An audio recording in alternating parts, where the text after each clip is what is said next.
اعوذ باللہ من الشیطان الرجیم بسم اللہ الرحمن الرحیم وَاتْلُ عَلَيْهِمْ نَبَأَ ابراہیم، اور اے پیغمبر صلی اللہ علیہ وسلم آپ ان کو ابراہیم علیہ السلام کی خبر سنا دیں، آپ تلاوت کیجئے ان پر وَاتْلُ عَلَيْهِمْ نَبَأَ ابراہیم، ابراہیم علیہ السلام کے قصے کی کہ اذ قال، جس وقت کہا ابراہیم علیہ السلام نے لأبیہ، اپنے والد کو، وقومہ، اور اپنی قوم کو، ما تعبدون، تم کس کی عبادت کرتے ہو؟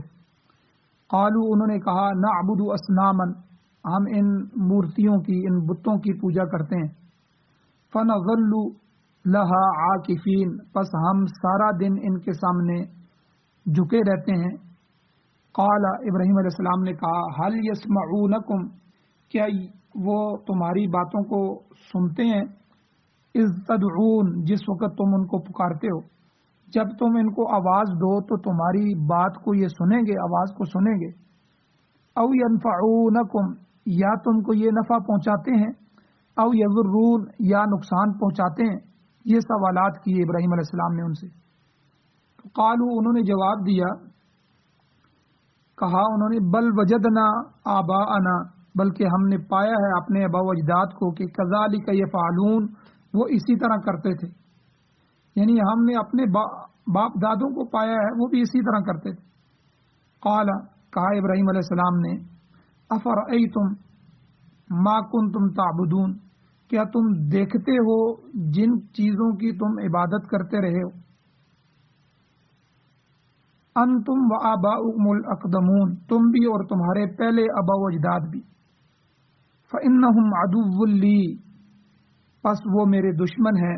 ابراہیم علیہ السلام نے کہا، الا رب العالمین، سوائے رب العالمین کے، کہ اللہ رب العالمین میرا دوست ہے، باقی یہ سب کے سب میرے دشمن ہیں۔ سورۃ الشعراء آیت نمبر 69 سے لے کر 77 تک آیات تلاوت ہوئی ہیں، آپ نے ان کا ترجمہ سماعت فرمایا۔ سب سے پہلے ربط آیات ہیں کہ ان آیتوں کا پچھلی آیتوں کے ساتھ ربط اور تعلق کیا ہے۔ گزشتہ 3 رکوع میں اللہ تعالیٰ نے حضرت موسیٰ علیہ السلام کے واقعات بالتفصیل بیان فرمائے۔ اس سورہ مبارکہ میں موسیٰ علیہ السلام کے حالات اور ان کی فرعون کی طرف روانگی، یہاں سے اللہ نے شروع فرمایا۔ پھر اللہ نے آپ کو حکم دیا کہ آپ فرعون اور اس کی ظالم قوم کو جا کر میرا پیغام توحید سنائیں۔ تو موسیٰ علیہ السلام نے اپنے ساتھ ہارون علیہ السلام کی تائید چاہی کہ اے اللہ میرے بھائی ہارون کو آپ بھیج دیں، تو اللہ نے ان کو بھی نبی بنا دیا، اور ساتھ موسیٰ علیہ السلام نے اس خدشے کا بھی اظہار کیا کہ میں نے ان کا ایک آدمی قتل کر دیا تھا، شاید کہ وہ مجھے بھی مار نہ ڈالیں۔ اللہ تعالیٰ نے تسلی دی، تو آپ فرعون کے پاس پہنچے، اپنی رسالت کا وہاں اعلان کیا کہ دیکھو مجھے اللہ نے رسول بنایا، اور ساتھ ہی بنی اسرائیل کے آزادی کا مطالبہ بھی کیا کہ ان لوگوں کو جن کو تم نے غلام بنا رکھا ہے ان کو آزاد کرو۔ فرعون نے آپ پر بچپن میں کیے گئے احسانات کا تذکرہ کیا، موسیٰ علیہ السلام کو وہ احسانات یاد دلائے کہ دیکھو تمہاری ماں نے تمہیں دریا میں ڈال دیا تھا اور تم بچے تھے اور میرے گھر میں پہنچے، میں نے تمہیں اٹھایا اور اٹھا کر تیری پرورش کی، اور اب آپ میری ناشکری کر رہے ہیں، میرے احسان کا بدلہ دینے کی بجائے ناشکری کے ارتکاب کر رہے ہیں۔ تو موسیٰ علیہ السلام نے فرمایا کہ یہ تو تمہارا کچھ بھی نہیں تھا، یہ تو میرے رب کا احسان تھا کہ اس نے مجھے دریا سے تیرے گھر تک پہنچانا تھا اور تیرے گھر میں رکھ کے میری پرورش کرنی تھی، اور جو تم بچوں کو قتل کر رہا تھا اس قتل سے اللہ نے مجھے بچانا تھا، اور تیرے ہاتھوں سے پرورش کروا کے اللہ نے مجھے نبوت اور رسالت سے سرفراز فرمانا تھا، تو اللہ نے مجھے احسان کرتے ہوئے تیرے ظلم سے بچایا، تیرا اس میں کوئی کردار نہیں ہے۔ اب آگے فرعون کے وہ سوالات ہیں کہ جب موسیٰ علیہ السلام نے اللہ رب العالمین کا تعارف کروایا تو فرعون نے پوچھا، استفسار کیا کہ رب العالمین کون ہے، کہ جن کو تم رب کہہ رہے ہو، رب تو میں ہوں، کیونکہ انا ربکم الاعلی کا دعویٰ کرتا تھا۔ تو تو موسیٰ علیہ السلام نے پھر تعارف کروایا کہ یہ وہی رب ہے جس نے تمہیں پیدا کیا، تمہارے آبا و اجداد کو پیدا کیا، مشرق اور مغرب کا رب ہے۔ فرعون نے کہا کہ اے موسیٰ اگر تم میرے سوا کسی کو معبود بنائے گا تو میں تجھے قید میں ڈال دوں گا۔ پھر فرعون نے مطالبہ کیا کہ تمہارے پاس کیا دلیل ہے، تو آپ نے لاٹھی والا معجزہ اور ید بیضاء کے معجزات یہ پیش کیے۔ فرعون نے مقابلے کے لیے ملک بھر سے جادوگر اکٹھے کیے، تمام لوگوں کی موجودگی میں ایک کھلے میدان میں اور ان کے عید والے ان کے اپنے میلے والے دن میں موسیٰ علیہ السلام اور جادوگروں کے درمیان مقابلہ ہوا، جس میں موسیٰ علیہ السلام غالب آ گئے اور جادوگر موقع پر ہی ایمان لے آئے۔ پھر اللہ کے حکم سے موسیٰ علیہ السلام اپنی قوم کو لے کر راتوں رات نکل کھڑے ہوئے۔ فرعون کے لشکر نے پیچھا کیا تو اللہ تعالیٰ نے موسیٰ علیہ السلام کو حکم دیا اپنی لاٹھی پانی پر مارو۔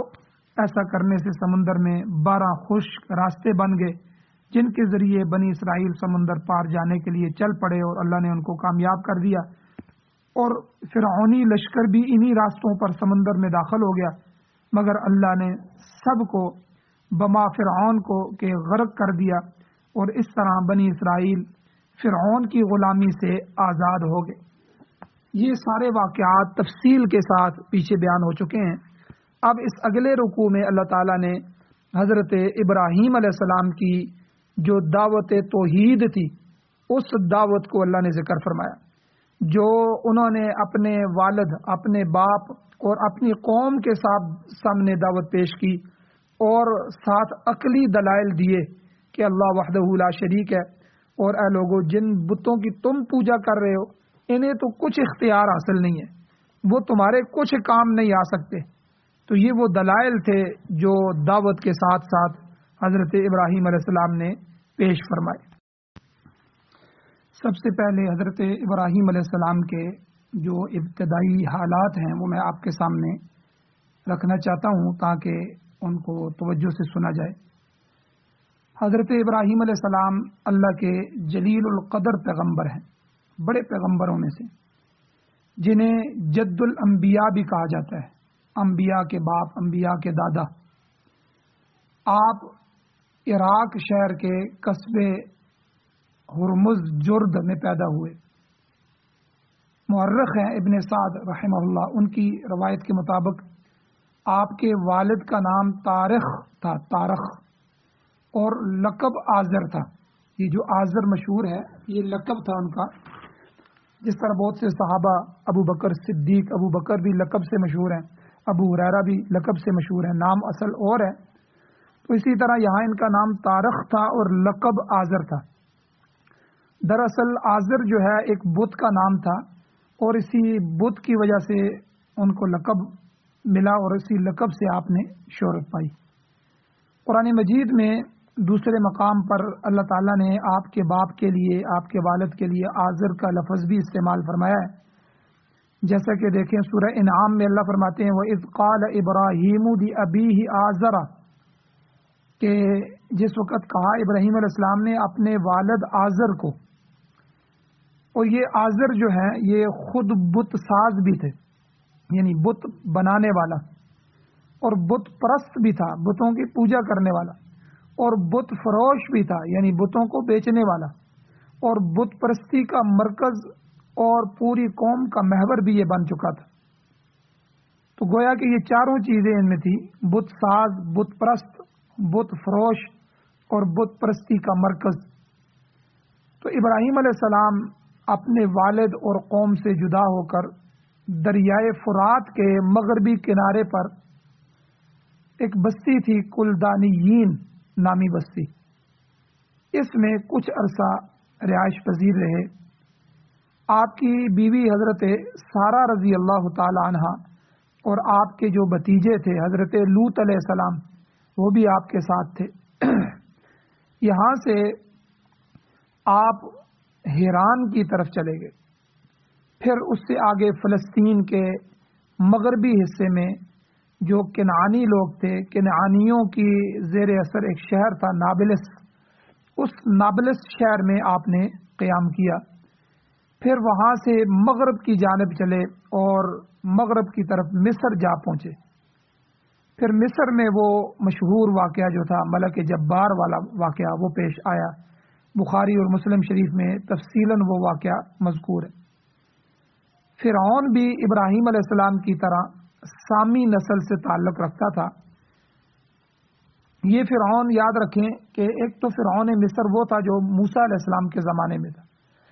تو فرعون ایک لقب ہے جو وہاں کے بادشاہوں کو دیا جاتا ہے. جس طرح ہمارے ہاں وزیر اعظم ہوتا ہے, وزیر اعظم بدلتے رہتے ہیں لیکن وزیر اعظم ایک جو ہے وہ لقب سمجھ لیں, ایک شناخت سمجھ لیں, ایک عہدہ سمجھ لیں.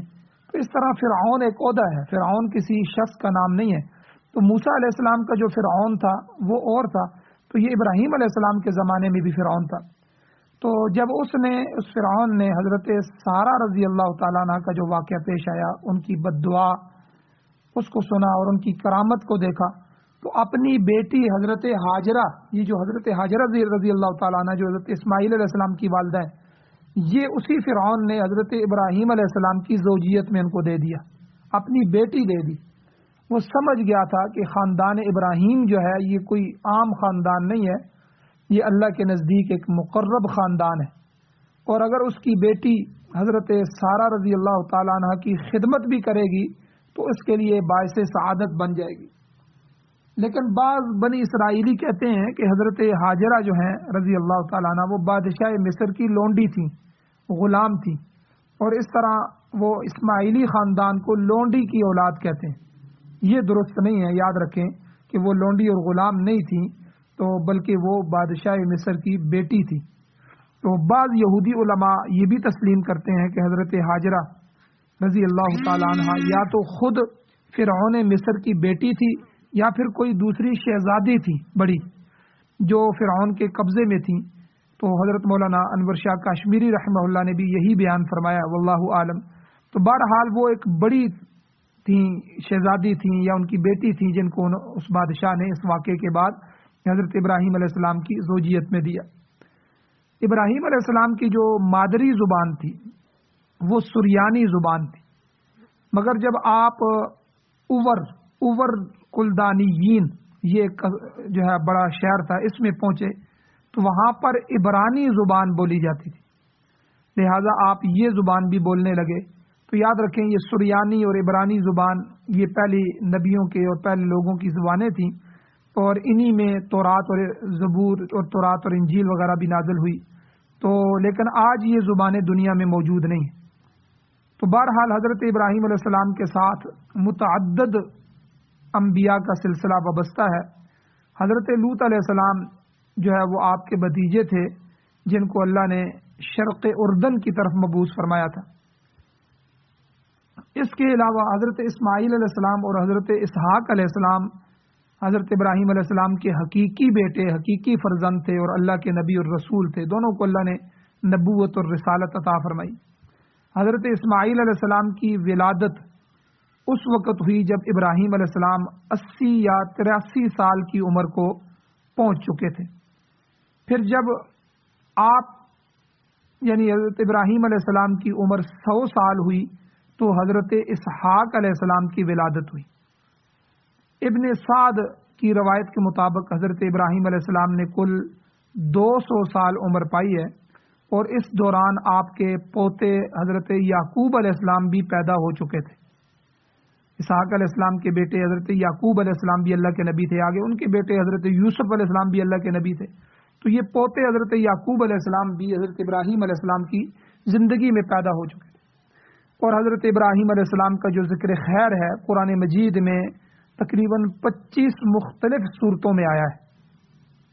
سورۃ الانبیاء میں خصوصیت کے ساتھ ان کا ذکر ہے کہ اللہ تعالیٰ نے آپ کو اوائل عمر میں ہی, بچپن میں ہی, شروع کی عمر میں ہی سمجھ بوجھ اللہ نے عطا فرمائی, رشد و ہدایت اللہ نے عطا فرمائی, اور اللہ نے ابراہیم علیہ السلام کو بصیرت سے نوازا تھا. آپ ابتدائی ہی سے جب بت پرستی کے ماحول میں پیدا ہوئے تو بت پرستی کے سخت خلاف تھے, اور آپ علیہ السلام کو یقین تھا کہ یہ جو مورتیاں, یہ جو بت تھے, یہ مورتیاں نہ تو سن سکتی ہیں, نہ دیکھ سکتی ہیں, نہ کسی کے پکار کا جواب دے سکتی ہیں. لکڑی اور پتھر کے بنے ہوئے یہ بت ہیں, یہ کسی نفع اور نقصان کے بھی مالک نہیں ہے۔ تو حضرت ابراہیم علیہ السلام نے دعوت توحید جو تھی، توحید کی دعوت، اس کا آغاز اپنے والد اور خاندان سے کیا۔ آپ نے نہایت نرمی کے ساتھ اور لطف کے ساتھ، محبت کے ساتھ نصیحت کی اور نصیحت کا حق ادا کیا، مگر جو والد تھا، باپ تھا، اس نے کوئی بات نہیں مانی بلکہ دھکے دے کر گھر سے باہر نکال دیا۔ ابراہیم علیہ السلام نے توحید کے حق میں بڑے جاندار اور وزنی قسم کے دلائل پیش کیے، مگر پوری قوم ان کا جواب دینے سے قاصر تھی۔ آخر انہوں نے وہی جوہال والا، جہلوں والا طریقہ اختیار کیا اور آپ کو طرح طرح کی اذیتیں پہنچانے لگے، جس طرح نبی علیہ الصلوۃ والسلام نے قریش مکہ کے سامنے دعوت توحید دی اور وزنی دلائل دیے اور قرآن مجید کی آیات پیش کی اور اللہ جل شانہ کا کلام پیش کیا، اور انہوں نے اس کو ماننے سے انکار کر دیا۔ وہ سمجھ گئے تھے کہ یہ ٹھیک ہے لیکن مان نہیں رہے تھے، تو پھر جاہلوں والا طریقہ اختیار کیا، حضور کو، حضور کے صحابہ کو تکلیفیں دی، یہاں تک کہ ان کو ہجرت پہ مجبور کیا۔ تو یہاں بھی حضرت ابراہیم علیہ السلام کے وزنی دلائل، جاندار دلائل سن کر بھی قوم ایمان نہیں لائی اور جاہلوں کی طرح اذیتیں، تکلیفیں دینے لگی۔ یہ جو نمرود تھا، نمرود بھی حضرت ابراہیم علیہ السلام کے زمانے میں بادشاہ تھا، اس کو بھی ابراہیم علیہ السلام نے دعوت دی تو اس نے بھی انکار کیا، بلکہ 7 سال تک آپ کو قید کے اندر رکھا، مگر آپ دعوت توحید دینے سے باز نہیں آئے، تو اس نے آپ کو ہمیشہ کے لیے ختم کر دینے کا فیصلہ کیا۔ نمرود کا واقعہ مشہور ہے کہ اس نے بہت بڑی آگ جلانے کا حکم دیا، کئی مہینوں تک، کئی عرصے تک وہ آگ، اس کے لیے جو ہے لکڑیاں اور اس کے لیے بندوبست کیا جاتا رہا، ہر چیز جمع کی جاتی رہی، تو بڑا آگ کا بڑا الاؤ جلایا اور اس کو جلا کر ابراہیم علیہ السلام کو اس آگ کے اندر پھینک دیا، مگر اللہ نے اس قلنا یا نار کونی بردم و سلاما، اللہ کہتے ہیں ہم نے آگ کو مخاطب ہو کے کہا کہ میرے ابراہیم کے لیے بردم و سلاما، ٹھنڈی ہو جا، سلامتی والی بن جا۔ تو اللہ تعالیٰ نے وہاں سے بھی آپ کو صحیح سلامت رکھا اور بچا لیا، اور مشرکین کی ہر تدبیر کو اللہ نے آپ کے مقابلے میں ناکام فرمایا۔ تو بہرحال ابراہیم علیہ السلام عراق سے ہجرت کر کے پھر شام اور فلسطین پہنچے، اور پھر 3 دفعہ مکہ مکرمہ کا سفر بھی اختیار کیا۔ آپ علیہ السلام نے اپنی جو دوسری بیوی تھی حضرت ہاجرہ رضی اللہ تعالیٰ عنہ، اور ان کا نومولود بچہ، چھوٹے سے بچے اسماعیل علیہ السلام، ان کو مکہ میں آباد کیا، خانہ کعبہ کی تعمیر وہاں فرمائی، اور پھر حج کا اعلان فرمایا۔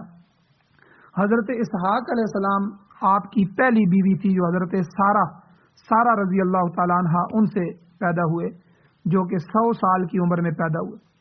حضرت سارہ رضی اللہ تعالیٰ عنہ کی وفات کے بعد حضرت ابراہیم علیہ السلام نے بنی کنعان کی ایک خاتون تھی کنتورہ سے نکاح کیا، جس سے 4 فرزند، 4 بیٹے پیدا ہوئے۔ اس کے بعد ایک اور خاتون تھی حجونی، ان سے حضرت ابراہیم علیہ السلام کا نکاح ہوا، جس سے 7 بیٹے پیدا ہوئے۔ تو اس طرح یہ کل 7 بیٹے اس سے اور 4 کنتورہ سے، 11 یہ ہو گئے، اور اسی طرح 2 بیٹے حضرت اسماعیل علیہ السلام اور حضرت اسحاق علیہ السلام۔ تو یہ آپ کے جملہ جو بیٹے ہیں، ان تمام بیٹوں کی تعداد 13 بنتی ہے۔ تو ابن سعد رحمہ اللہ کی روایت کے مطابق آپ کی والدہ کا نام نونا بنت کربنا تھا یا ابیونا تھا۔ تو بہرحال یہ حضرت ابراہیم علیہ السلام کی جو ابتدائی حالات ہیں میں نے مختصراً آپ کے سامنے پیش فرما دیے، اور اس کے بعد جو ہے حضرت ابراہیم علیہ السلام نے جو توحید کی دعوت دی، اس توحید کی دعوت کا ذکر ہے۔ اس مقام پر اللہ تعالیٰ نے ابراہیم علیہ السلام کے اس درس توحید کا ذکر فرمایا ہے جو انہوں نے اپنے باپ کو دیا اور اپنی قوم کو دیا۔ ارشاد ہوتا ہے، اللہ تعالیٰ فرماتے ہیں حضور علیہ السلام کو، وَاتْلُ عَلَيْهِمْ نَبَأَ ابراہیم، اے پیغمبر علیہ الصلوۃ والسلام، اے میرے پیارے محبوب، اے نبی خاتم النبیین صلی اللہ علیہ وسلم، ذرا آپ ان مشرکین مکہ کو ابراہیم علیہ السلام کی خبر تو سنا دیں۔ یہ مشرکین لوگ جو ہیں یہ ابراہیم علیہ السلام کی اولاد ہونے کے دعوے دار ہیں کہ ہم ان کی نسل ہیں، اور ان کے دین حنیف کے پیروکار ہونے کے دعوے دار ہیں کہ ہم ابراہیمی اصل ہم ہیں۔ ذرا ان پر واضح تو کر دیں کہ ابراہیم علیہ السلام نے اپنی قوم کے سامنے کون سا دین پیش کیا تھا، اور تم کس طرف جا رہے ہو، تم کہاں جا پہنچے ہو؟ تمہیں تو دین ابراہیمی کے ساتھ دور کا واسطہ بھی نہیں ہے۔ کہاں ابراہیم علیہ السلام جو توحید کو پھیلانے والے، توحید کی دعوت دینے والے، اور کہاں تم مشرکین مکہ اور بت پرست اور بتوں کو بنانے والے، بیچنے والے۔ تو آگے ابراہیم علیہ السلام کی اس دعوت کا ذکر کیا۔ اللہ نے فرمایا اذ قال لأبیہ وقومہ، جبکہ ابراہیم علیہ السلام نے کہا اپنے باپ سے اور اپنی قوم سے، ما تعبدون، تم کس چیز کی پوجا کرتے ہو، مجھے بتاؤ تو صحیح کس کو پوج رہے ہو؟ قالوا، انہوں نے کہا نعبد اصناما، کہ ہم تو ان بتوں کی پوجا کرتے ہیں، فنظل لها عاکفین، پس ہم متواتر انہی پر جھکے رہتے ہیں، یعنی ہم نے جب بھی جھکنا ہے انہی کے سامنے آ کے سجدہ کرتے ہیں، انہی کے سامنے سجدہ ریز ہوتے ہیں، انہی کے سامنے رکوع کرتے ہیں، انہی کے سامنے ہم متواضع ہو کے کھڑے رہتے ہیں۔ تو یہاں یہ بھی سمجھ لیں صنم اور وثن میں کیا فرق ہے۔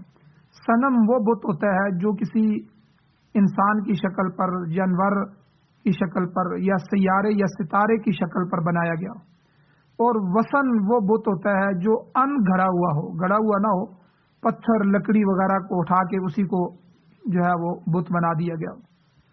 تو مشرکین مکہ نے بھی مختلف ناموں اور مختلف شکلوں پر بے شمار بت تراش رکھے تھے، بت بنا رکھے تھے، اور بے اہمیت کا اندازہ لگائیں کہ حتیٰ کہ بیت اللہ شریف کی دیواروں کے ساتھ بھی 360 بت لگا رکھے تھے، اور ہر وقت ان کی پوجا پاٹ میں لگے رہتے تھے۔ کبھی ان کو غسل دیتے تھے، کبھی کپڑے پہناتے تھے، کبھی ان کے سامنے نظر نیاز پیش کرتے تھے، کبھی ان سے حاجت روائی اور مشکل کشائی کے طالب ہوتے تھے۔ آج ہمارے ہاں جو آج کے مشرکین ہیں، آپ ان کو بھی دیکھیں کہ بزرگوں کی، اولیاء اللہ کی جو قبریں ہیں، ان قبروں کو کبھی غسل دے رہے ہیں، اور بڑے بڑے بادشاہ بھی جو اس میں شامل ہیں، کیونکہ وہ اوقاف کے اندر داخل ہیں۔ اگر یہ سب کچھ یہ کریں گے تو لوگ آگے پیسے دیں گے۔ اب وہ کروڑوں اور اربوں روپے سالانہ جو ہے وہ اوقاف کی مد میں حکومت وصول کرتی ہے، اور وہ پیسہ پتہ نہیں کہاں جاتا ہے۔ تو بہرحال مزاروں کو غسل دیا جا رہا ہے، قبروں کو غسل دیا جا رہا ہے، اور اس پہ جو ہے وہ عرق غلاب اور پتہ نہیں کون کون سی لاکھوں روپے کی چیزیں جو ہے اس پہ، اور لاکھوں روپے کی بنی ہوئی چادریں ان کو چڑھائی جا رہی ہیں۔ تو مشرکین مکہ بھی یہی کرتے تھے، بیت اللہ کے ساتھ انہوں نے 360 بت لگا رکھے تھے، ہر وقت پوجا، انہی کو غسل دینا، کپڑے پہنانا، نظر و نیاز پیش کرنا، حاجت روا مشکل کشا سمجھنا۔ تو ابراہیم علیہ السلام کے زمانے کے مشرکوں کا بھی یہی حال تھا، اس میں ان کے والد بھی شامل تھے۔ تو کہنے لگے کہ جب ابراہیم علیہ السلام نے ان سے سوال کیا کہ ما تعبدون، کس کی پوجا کرتے ہو؟ کہنے لگے ہم تو ہمہ وقت ان بتوں کی پوجا کرتے ہیں۔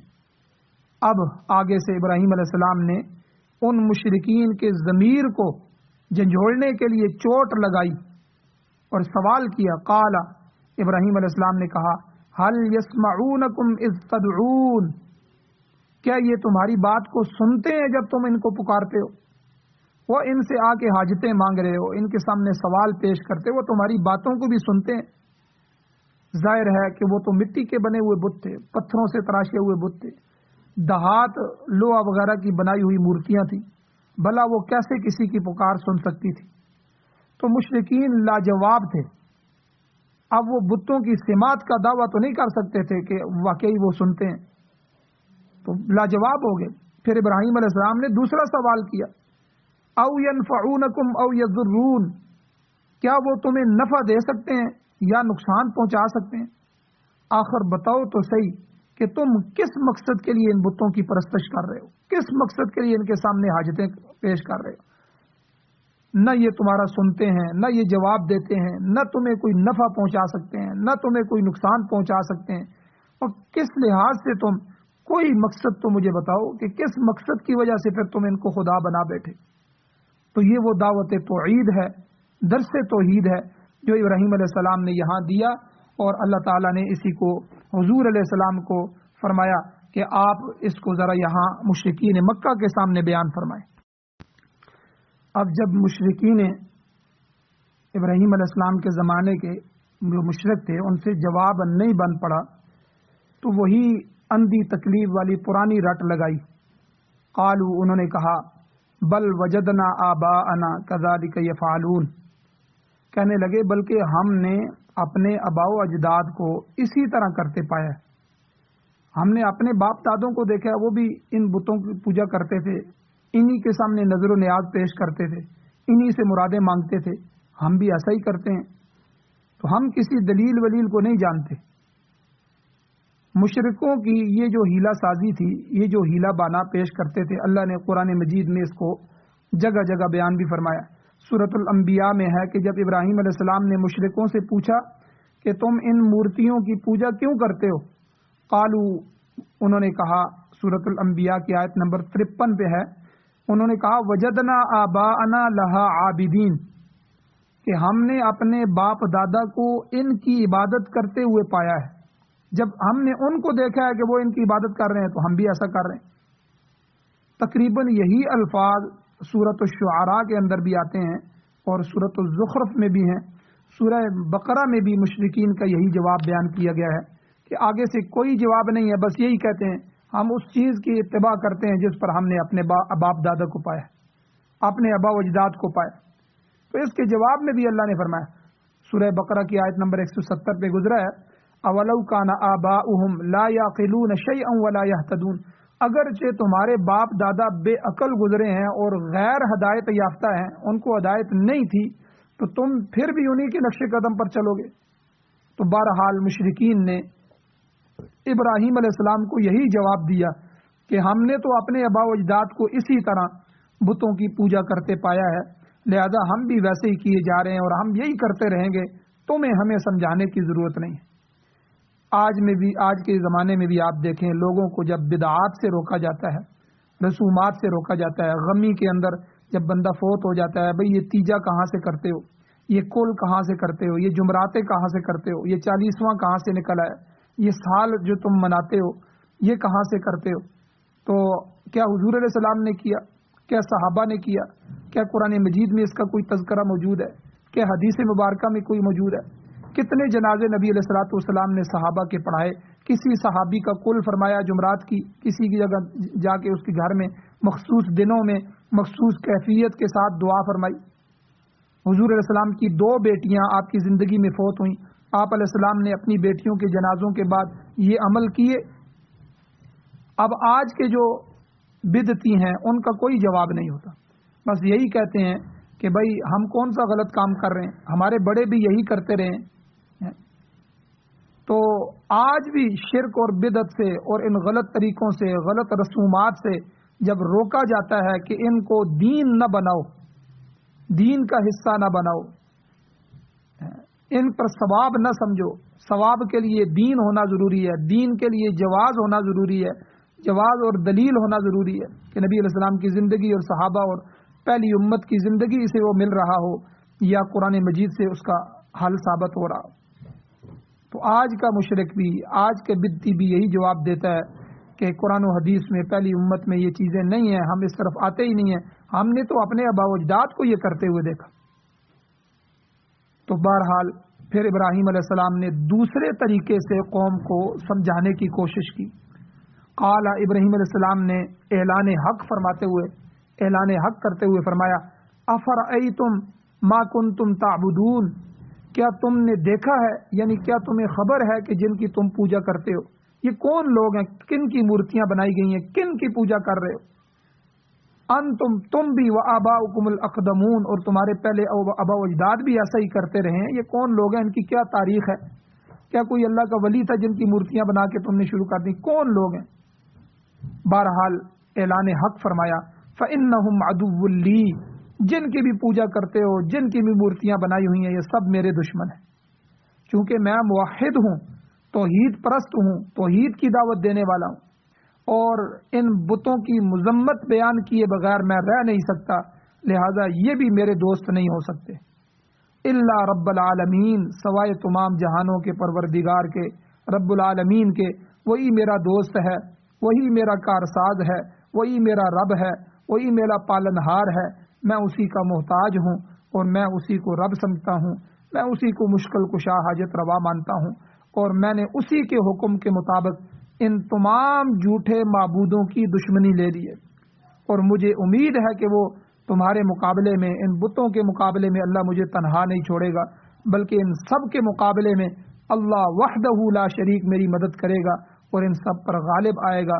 حسبنا اللہ حسبنا اللہ نعم الوکیل نعم المولا و نعم النصیر، میرے لیے میرے اللہ ہی کافی ہے۔ تو یہ ابراہیم علیہ السلام کا اعلان حق تھا اور دعوت توحید تھی اور درس توحید تھی جو ان آیات میں اللہ تعالیٰ نے بیان فرمائی۔ آگے مزید جو واقعات ہیں وہ اگلی آیات میں آ رہے ہیں، انشاءاللہ پھر بیان کیے جائیں گے۔ اللہ تعالیٰ سے دعا ہے اللہ ہمیں عمل کی توفیق عطا فرمائے۔ وآخر دعوانا الحمدللہ رب العالمین۔